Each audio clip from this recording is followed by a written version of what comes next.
So we're out here at Trowbridge Falls Park, and we're going to hike from here across the river over to Centennial Park, which is kind of that direction, a few kilometers. I'm trying out a new pack system. This is hopefully going to be my new sort of day pack setup.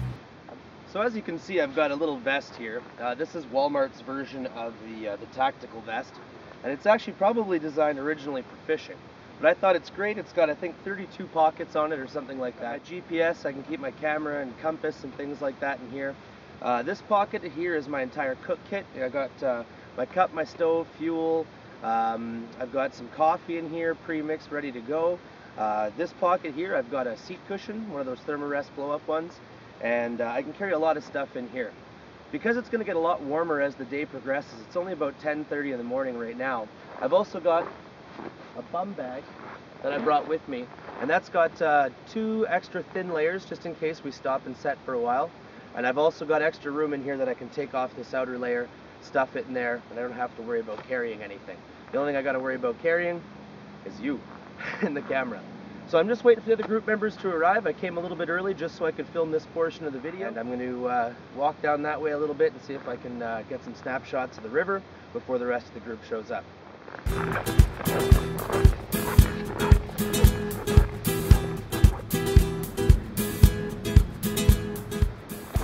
We're just starting off our journey. We got Kelsey and myself and the puppy dog. So we're going to be heading where, Kelsey? We're going to go up through Trowbridge Falls and down and around up to the Trans-Canada Trail, and then we're going to loop back. Very good. And we're just heading this towards the river. This is the current river. Not much of a current there right now on top of it, but underneath that ice I bet it's pretty deadly. And we're going to make our way up the Trowbridge Trail here. Then we're going to hang a Louie and cross over the river. If you go further up the trail, there's actually a bridge that's still in operation. That's part of the Trans-Canada Trail. So we're going to head on up there. Perfect. You got to get out when you can get out, you know. So parts of this river are like frozen solid right over, and you'd think, oh yeah, I could just cross right there, until you realize you're under a deep spot with like really thin ice and you're submerged, getting sucked under, and the next open spot's probably like a kilometer downriver. So if you get sucked under that ice, you're stuck. We're just proceeding up the trail here. I don't know if you can see through the trees. There's a bridge there. For some reason, this is the closed one, and I've always heard rumor of people doing horrible things to themselves on this bridge. And last time we were out here, there was like a candle vigil. But yeah, it still is closed. Well, maybe Kelsey has some insight into that. I do. It's actually not stable enough. There was a recent engineering study that was done on it, and it's actually in the hazard zone. So if you were to cross it, there's the potential for it to actually disintegrate underneath your feet. But as you can see, there's some little holes that are cut out, so it can still act as a transportation corridor for animals. I guess we should probably go see if animals are actually using it, huh? Sure.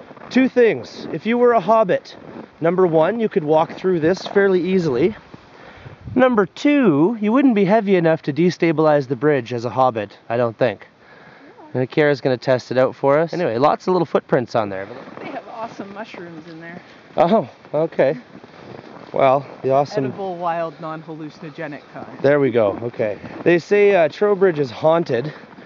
I'm assuming it's from all the dead bodies falling off bridges and cascading themselves drunk down the river and that sort of thing. But yeah, so I've heard people come out here for a psychological, spiritual experience. I don't know if they get it or not. They might just get arrested. But anyway, there'll be no edible wilds today. It's too cold. Wild edibles. There we go.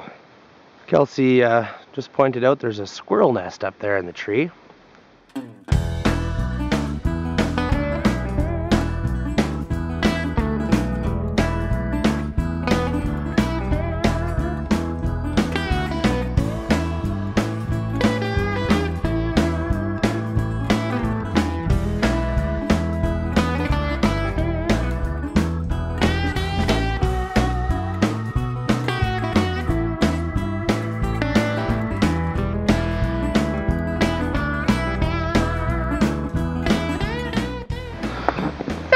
If we go that way along the Trans-Canada Trail, it'll take us to Centennial Park. If we go up this way, we can actually hike all the way to Nipigon. And there's some really awesome interpretive plaques that were put together by the Royal Ontario Museum and Trans-Canada Trail to teach people about the ecology of the boreal forest.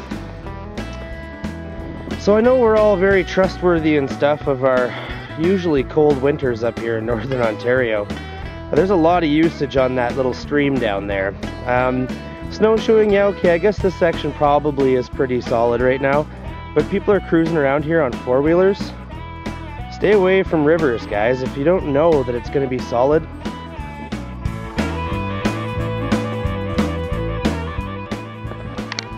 So we've just crossed over into the Centennial side here, and we've crossed over the current river one more time. So we're going to head up a little ways here, check out the trail a little bit further, then we're going to turn around and start making our way back towards the cars. And we'll hopefully take a slightly different route on the way back, just so we can see some different sights.